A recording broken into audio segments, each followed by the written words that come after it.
Cricket match জেতার পরে মাঠে সিজদা দেওয়া হয়, এই ট্র্যাডিশন দেখা যাচ্ছে আমাদের মাঝে।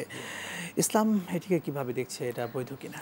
আচ্ছা দেখুন, ইসলামে কোনো কিছু ইবাদত হলেও যদি ইবাদত মনে করে না করে তাহলে কিন্তু ইবাদত হয় না। জি। ইবাদত কবুল হওয়ার একটা শর্ত হলো আল্লাহর জন্য করতে হয়, ইন্নামাল আমালু বিন্নিয়াত। এখন সিজদা এখানে যে দেন আমাদের ভাইয়েরা, ক্রিকেটে দেন, ফুটবলেও দেন, মাইল ফলক স্পর্শ করার পরে সিজদা দেন। তো তারা সম্ভবত এই কারণে দেন যে অন্য ধর্মের লোকরা তাদের ধর্মের কোনো, যেমন যারা খ্রিস্টান আছে তারা এরকম করে ক্রুশের একটা অঙ্কন দেখান। তো ওই ভাইয়েরাও হয়তো চিন্তা করেন যে তারা ওইটা দেখায়, আমরা একটা সিজদা দিলাম। সেটা নিয়ে আমাদের কোনো কথা নেই, কিন্তু মনে রাখতে হবে এটা ইবাদত নয়, ইবাদত মনে করে করাও যাবে না। বিকজ যে কাজটার জন্য আমরা করব সেটা তো কোনো ইবাদতের কাজ নয়। বিশেষ করে এখন যে খেলা, ইসলাম কিন্তু মৌলিকভাবে খেলার পক্ষে, শরীরচর্চার পক্ষে, কিন্তু খেলা বৈধ কাজ। সেই বৈধ কাজটা নানা আনুষঙ্গিক বিষয়ের কারণে সেটা অনেক সময় অবৈধ হয়ে যায়, যেমন জুয়া থাকে, বাজি থাকে, তখন সেটা হারাম হয়ে যায়।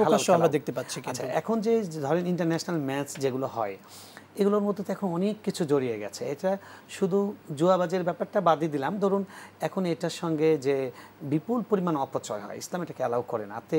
একটা রাষ্ট্রের নাগরিক খেতে পায় না। আর আপনি বিশ্বকাপ আয়োজন করার জন্য, কাতার বিশ্বকাপ আমরা দেখেছি প্রায় 250 জন মানুষ মারা গেছে।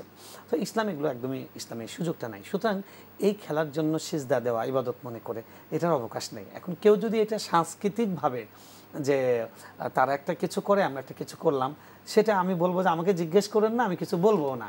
কিন্তু যদি জিজ্ঞেস করেন যে এটা ইসলামের কিনা, তাহলে বলবো না, এটা ইসলামের নয়, এটা ইবাদত নয়। ইবাদত তো করবেন ভালো কাজের জন্য। হ্যাঁ, আপনার ছেলে পরীক্ষায় পাশ করেছে, আপনি সেজদাত শুকর দিচ্ছেন, এটা কিন্তু সুন্নাহ, সেজদাত শুকর আদায় করা।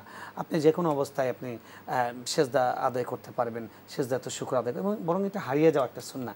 আমরা কিছু একটা হলে হইচই করে চিল্লাই, কথার কথা বিদ্যুৎ চলে গেছে, বিদ্যুৎ এসছে, সবাই একসাথে চিৎকার দিয়ে উঠলে স্টুডেন্টরা না, সিজদা দেন, আল্লাহ শুকরিয়া, এটা একটা হারাম সুন্নাহ। কিন্তু এই সুন্নাহটা আমরা খেলার মাঠে এটাকে এভাবে না করাটাই ভালো, না করাই উচিত। আপনাকে অসংখ্য ধন্যবাদ। সত্যিকার অর্থেই আমরা এই ব্যাপারগুলোতে খুবই সতর্ক থাকা দরকার।